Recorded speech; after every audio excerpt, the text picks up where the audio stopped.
சென்னை எழும்பூரில் உள்ள எத்திராஜ் கல்லூரியில் விவசாயம் விவேகம் என்ற தலைப்பில் நவீன காலத்தில் விவசாயத்தின் முக்கியத்துவம் குறித்த அறிவியல் வரைபட கண்காட்சி நடைபெற்றது.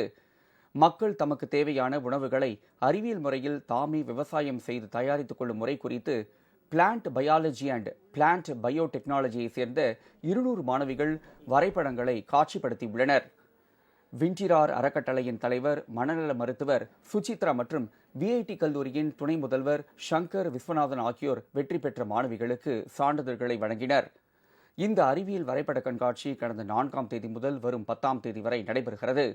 பின்னர் மனநல மருத்துவர் சுசித்ரா ராஜ் தொலைக்காட்சிக்கு அளித்த பேட்டியில் தற்பொழுது விவசாயிகள் பெரிதளவில் குறைந்து வருவதால் இளைய தலைமுறையினர் விவசாயத்தை பெருமைக்குரிய துறையாக ஏற்று செயல்படுத்துமாறு கேட்டுக்கொண்டார்.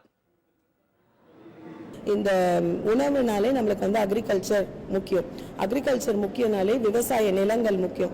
விவசாய நிலங்கள் மட்டும் இருந்தால் பத்தாது, ஃபார்மர்ஸ் வேணும். ஸோ இப்போ ஃபார்மர்ஸ் குறைஞ்சிக்கிட்டே வராங்க. ஸோ இந்த ஃபார்மர் என்ற ஒரு துறை ஒரு பெருமைக்குரிய துறையாக வருங்கால சந்ததிகள் இதை எடுத்து நம்மளோட உணவை நம்மளே தயாரிச்சுக்கணும். நம்ம உணவை மற்ற ஸ்டேட்ஸ்க்கும் நம்ம கொடுக்குற நிலையில் இருக்கணும். அதே மாதிரி இந்த உணவை நம்ம எக்ஸ்போர்ட்டும் பண்ணி தமிழ்நாட்டுக்கான ஒரு பொருளாதார அதாவது அரசாங்கத்துக்கு பொருளாதார உயர்வும் கொடுக்கணும்.